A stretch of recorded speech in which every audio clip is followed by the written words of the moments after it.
Tuambie, by the way, Mr. President, mlituma pesa ngapi tuwape mtu? Yaani Mungu aliwapea hazijaja. Because they are everywhere. Tuchange tuwape waende. Umesema waseme ni pesa ngapi wanataka? Mungu aliwatuma pesa ngapi? Because tunajua ni people advise mimi niende America nikakae huko. Niwachane naye. Sasa ningiwachia huyu Ruto si atakanyanga kila mtu hapa. If I left the country the way people were advising me, angemaliza hii watu ya nyumbani. He would finish all everybody. But I have to be there to check him because I know him. I would have been very selfish and irresponsible as a Kenyan citizen to flee the country the way I was being advised by some people and go abroad and stay there and leave Ruto to overrun everybody.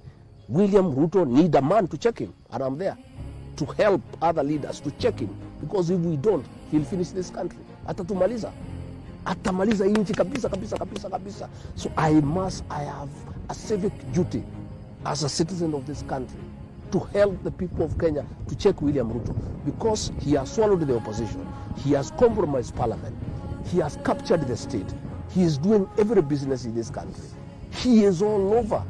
The country is almost in ruin. A man has to stand up and help this country to say no, and that is what I have done with other leaders. And I'm asking other leaders not to fear, to join me. And I want to thank my brother Medekali Nturi for agreeing akuja tufanya kazi pamoja. Justin Muturi, Fred Matiang'i, Stephen Kalonzo Musyoka, Eugene Wamalwa, George Natembea, and other patriotic Kenyans. Let's join hands and say no to one-man rule, and say no to corruption, and say no to state capture, and say no to the ruin of our country, because we have no other countries. Sisi tuko na watoto hapa. You know, people are advising me, oh, sasa vile umetolewa wewe, why don't you go and stay abroad, relax there, nini. Sasa tugawachia huyu jamaa na vile yako mkali, na vile watu wanamuogopa. He needed a few people who cannot fear, people who can face him head on and say no, this is too much. You know, we cannot allow this. Lakini nijiuliza tu, some of these policies zenye wewe uko against sahi is what you campaigned ati mtafanyia wa Kenya. My the housing, health. My brother, I have told you, our captain, our leader, William Ruto, convinced us that housing was good for this country, to provide shelter, to provide employment. But we did not know ni biashara amepanga. You see, so along the way tumekuja kujua. Now you cannot blame us that we were supporting something that a leader had convinced us that is the right thing. So housing, for example, naikataa kwa sababu ni biashara yake ama haisaidii Mkenya? Haisaidii Mkenya. Tena he had not told us ataweka taxation kwa kuambia watu watoe pesa. You see, shamba ni ya serikali. Ilikuwa ijengwa na nini? No, shamba ni ya serikali. Si ndio? Pesa ile najenga ni wewe umetoa kodi, alafu unauziwa. How come? Let's you know, it's theft. Ni wizi. Shamba ni ya serikali. Pesa ya kujenga wewe Martin umetoa pesa, imeuzwa. Hii pesa naenda wapi? Ingia treasury labda. Treasury gani? Hii ni wizi.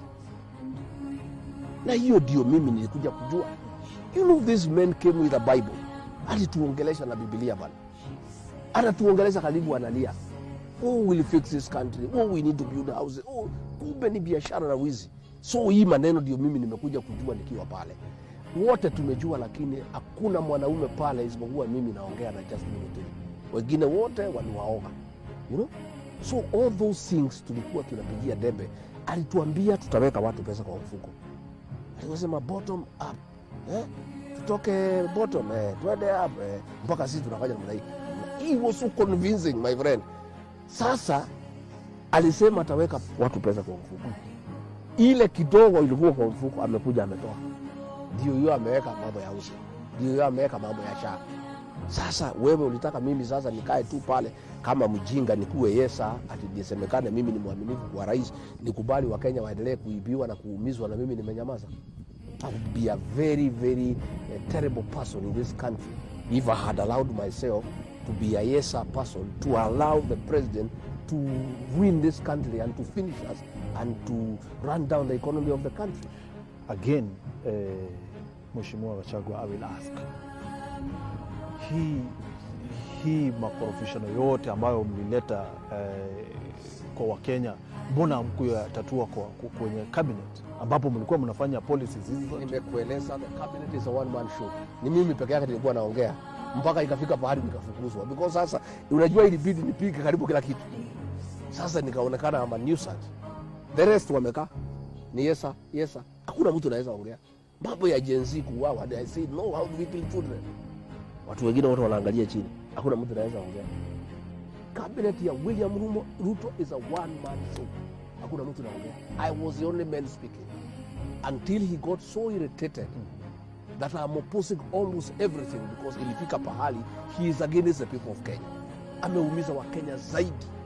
Ikafika pahali kama hii maneno ya Haiti. I told him, tunatuma askari Haiti kufanya nini? Kusaidia kupigana na majangili ya nchi nyingine, na majangili hapo wanaumiza watu wetu. The way nimekwambia hapo Igembe. Sasa hiyo mimi napinga. So akasema wewe umekuwa opposition ndani ya serikali. But you see there is nobody else to speak.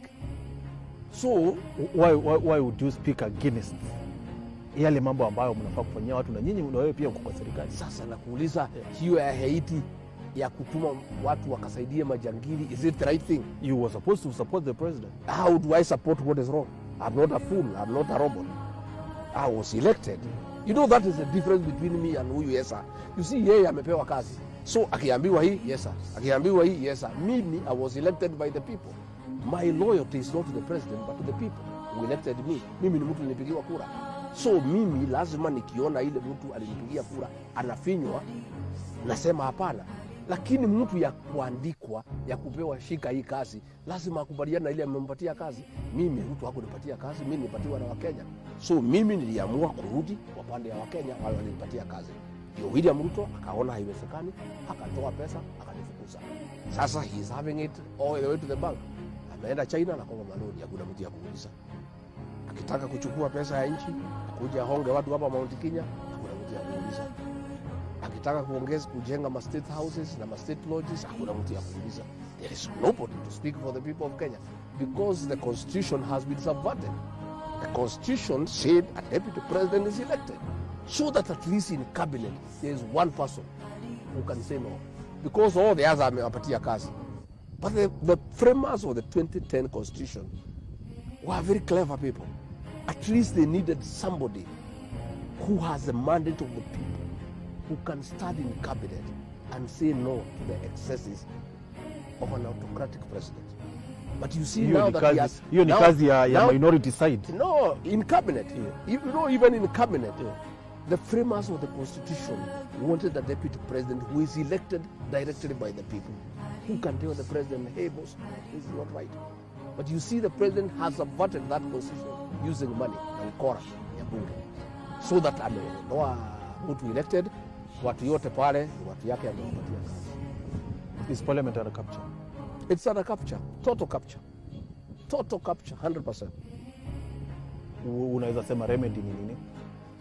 We just have to vumilia. We do the right thing in 2027. Tuchague watu ambaye who can stand up for the people of Kenya. Watu wazalendo, watu ambaye haweki tumbo yao mbele. That is the remedy to the whole of this situation.